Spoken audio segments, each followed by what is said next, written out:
রাইসার প্রচন্ড মাথা ব্যথা করছে, সাথে ঘুমও আসছে না। কেমন শূন্যতা লাগছে চারিদিকে। বাড়ির কথা খুব করে মনে পড়ছে। যতই মারুক আর কাটুক, এতদিন তো তাদের উপরেই নির্ভর করে এসেছে। তাদেরকে কিভাবে ভুলে যাবে? সাথে বেশি করে সানজিদার কথাও মনে পড়ছে। সানজিদা যে কোথায় গেল, কেন গেল, সেটা জানতেই পারল না। অনেক কষ্ট হচ্ছে সানজিদার জন্য। আকাশ কুসুম ভাবতে ভাবতে বুকের ভেতরে প্রচন্ড ব্যথা অনুভব হলো।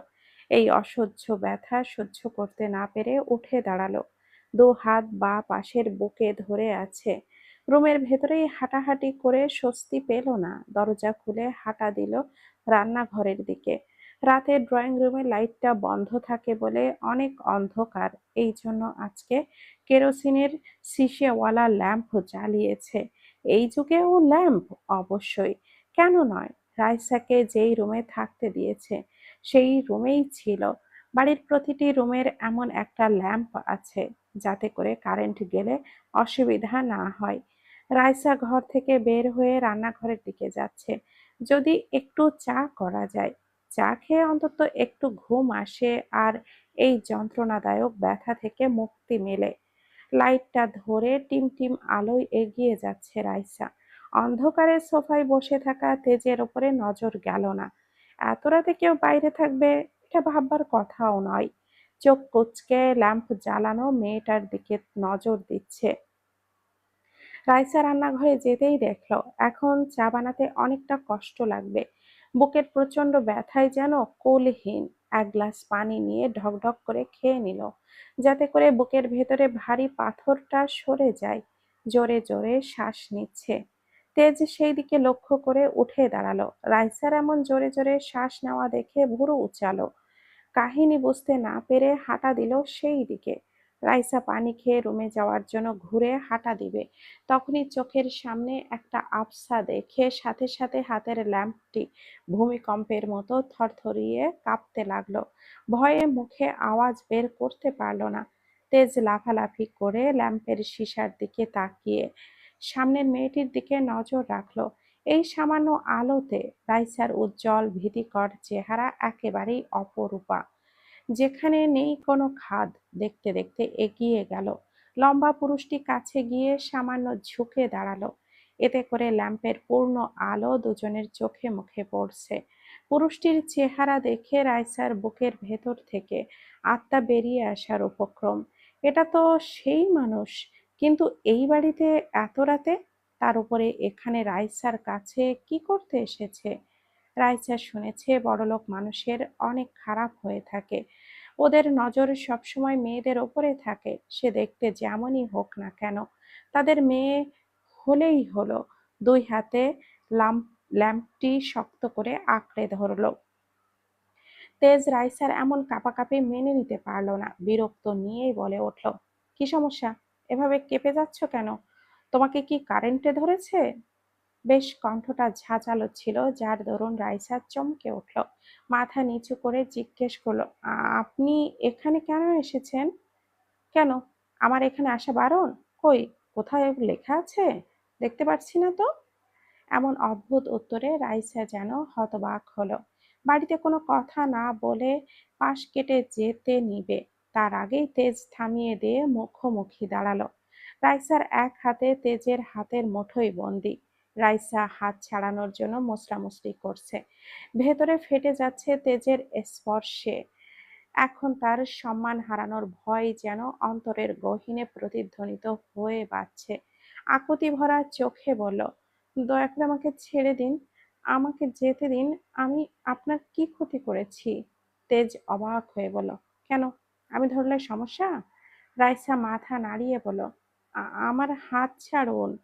তেজ দেখল রাইসার চোখে টলমল করছে অশ্রুকণা।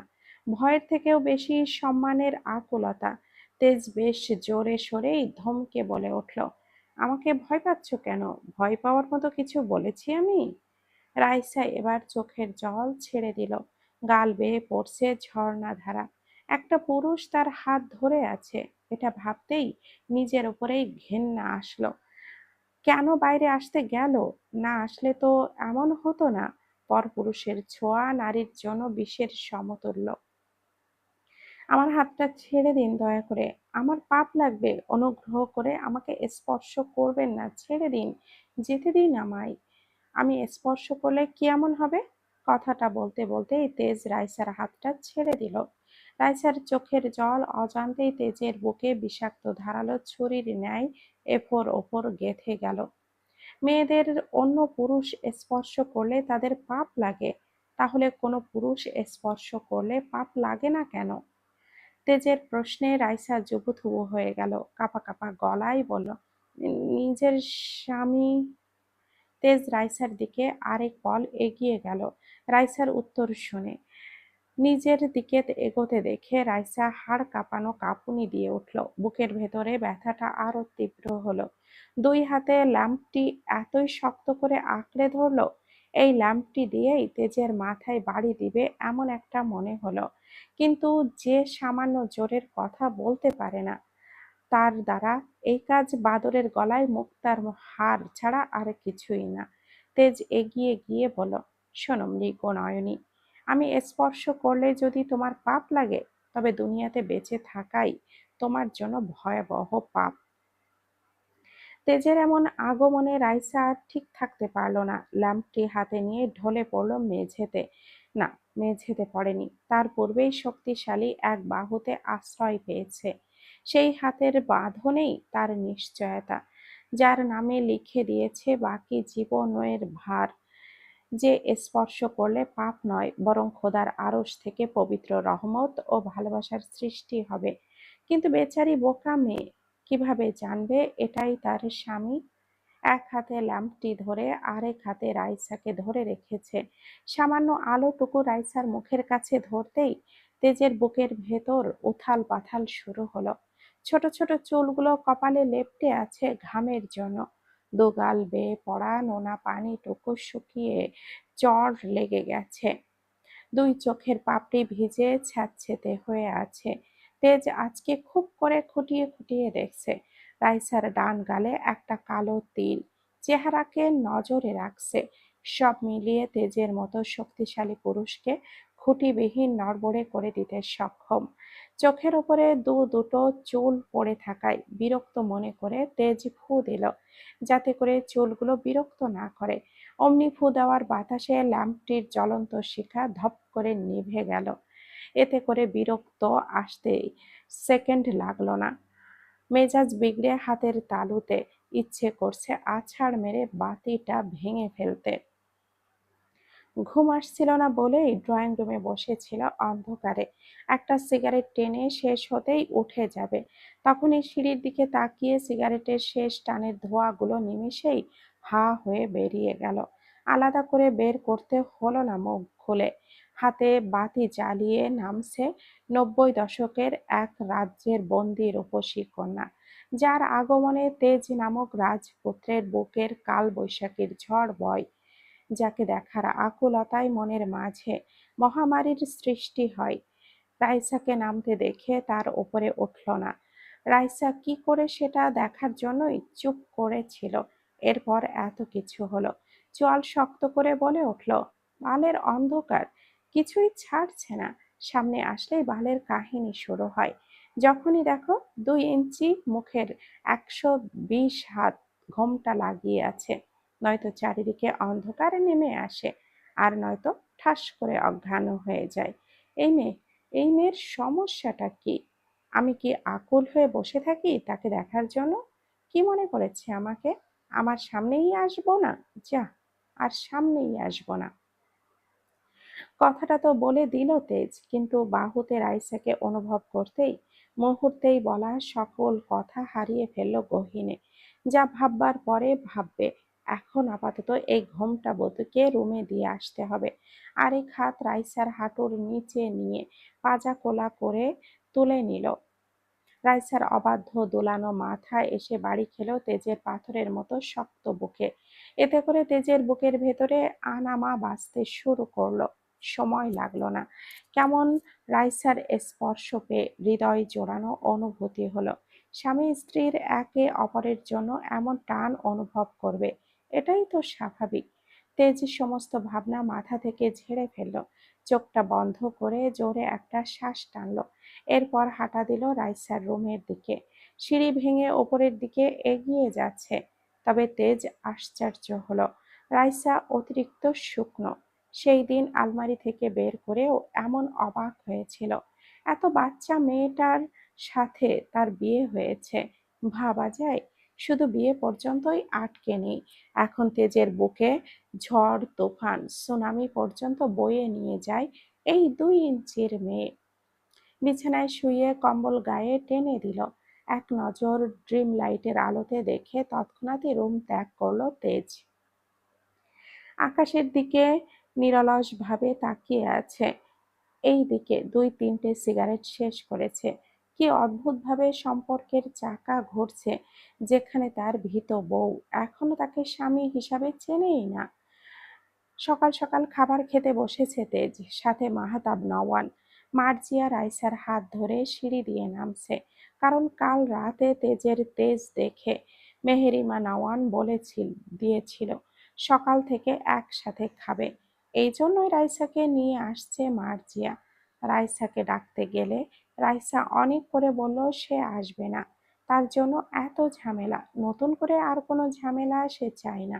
মার্জিয়া বলেছে তার ভাই যেতে বলেছে। রাইসা কথাটাকে একটু অসম্ভবতা দেখতেই রাইসার কোনো কথা না শুনে মার্জিয়া রাইসার হাতটা ধরে নিয়ে এসেছে। এটা তার মায়ের আদেশ। তেজ কিছু অনুভব করে এক চিলতে রুটি মুখে তুলে আর চোখে সবার নজর এড়িয়ে তাকালো সামনের দিকে। সাথে সাথে চোয়াল শক্ত হলো, হবে নাই বা কেন? সেই ঘোমটাবতী ঘোমটা ছাড়া আর কি চলতে পারে? তেজ দাঁতে দাঁত পিষে মুখের বেচারা রুটির ওপরের সমস্ত রাগ উগলে দিল। মাহতাব নওয়ান রাইসাকে দেখে বলল, তোমরা এসে গেছো, বসো, আজকে থেকে একসাথে খাবার খাবো। মার্জিয়া একটা চেয়ার টেনে রাইসাকে বসিয়ে দিল তার পাশের চেয়ারে, নিজেও বসে পড়ল। সবার প্লেটে মেহরিমা নওয়ান নাস্তা দিয়ে রাইসার মাথার লম্বা ওড়নাটা টেনে কপালের চুল বরাবর রাখলো, যাতে করে খেতে অসুবিধা না হয়। রাইসা চট করে তার শাশুড়ির দিকে তাকালো। তিনি ইশারায় আশ্বস্ত করে বলল, খাওয়া শুরু করো। তেজ মায়ের কথার ভিত্তিতে সম্মুখে চোখ বোলালো। রাইসাকে একেবারে তেজের সোজাসুজি একটা চেয়ারে বসিয়েছে। তেজ এক নজর দিয়ে মায়ের ওপরে একটু সন্তুষ্ট হলো। কারণটা তার অজানা। রাইসা রুটি ছিঁড়ে সবে ডালে ভিজিয়ে মুখে দেওয়ার জন্য হাঁ করতে চেয়ে চোখ উপরের দিকে দিতেই মুখের হা মুখেই রইল। চোখ দুটো রসগোল্লার ন্যায় প্রসারিত হলো। সামনে তেজকে দেখে ভয়ে কুঁকড়ে উঠল মুহূর্তেই। ইদানিং তেজকে এই বাড়িতে দেখছে, কিন্তু কারণ বুঝতে পারছে না। আসলে এই বাড়ির কে হয় জানে না, শুধু মনে করছে এই বাড়ির আত্মীয়। 3 দিন দেখল, তারপর হুট করেই রাতের কথা মনে পড়ল। জ্ঞান হারানোর পর আর কিছুই মনে নেই। লোকটা তার সাথে কি করেছিল ভেবেই হুঁশ ফেরার পর 2 চোখ থেকে অঝোর ধারায় পানি গড়িয়ে পড়েছে। সে হয়তো নিজের স্বামীর অধিকারটুকুও ধরে রাখতে পারেনি।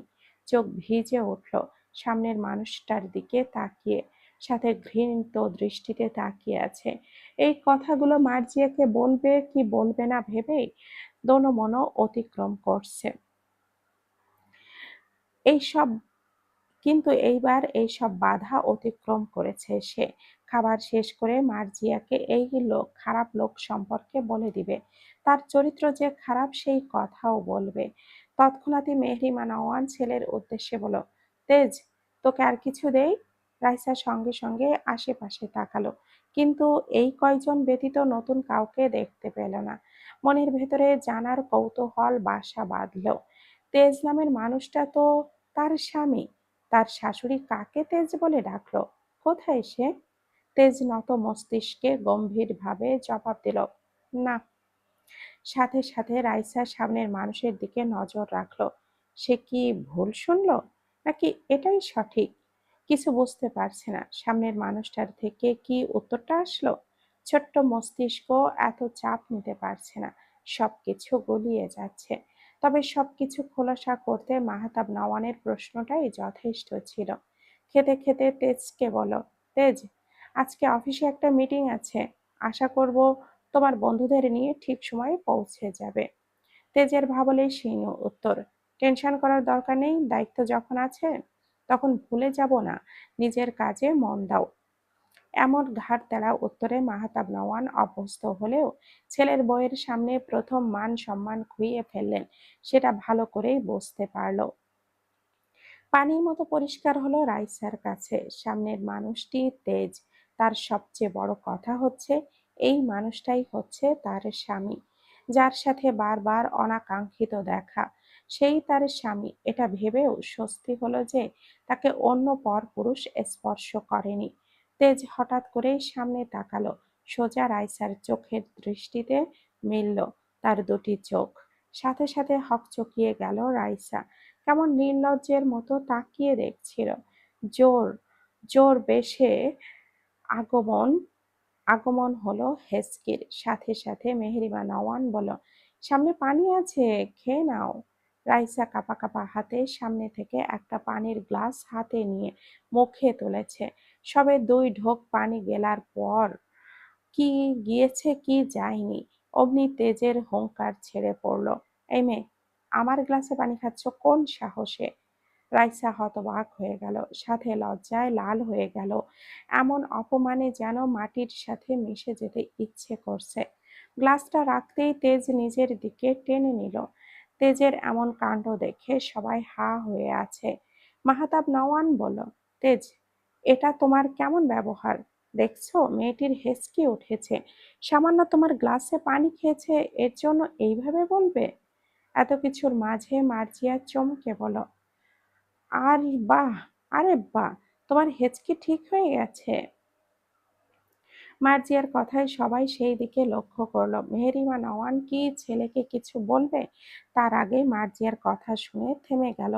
তেজের এই দিকে কোনো কান নেই, এমন ভাবে খাবার শেষ করে গ্লাসের ঠিক সেই জায়গায় মুখ লাগালো যেখানে রাইসার ভীতু কম্পিত ঠোঁট জোড়া স্পর্শ করেছিল।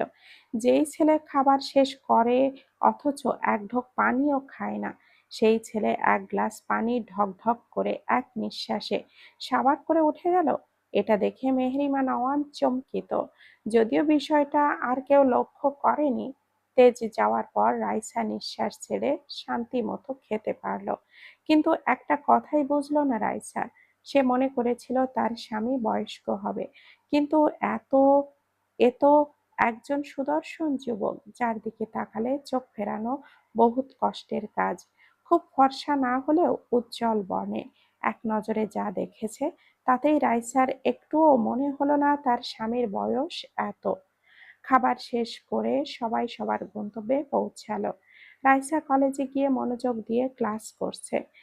তার তো প্রাইভেট পড়ার মতো কোনো পরিস্থিতিও নেই, তাই তাকে ক্লাসেই মনোযোগ দিতে হবে।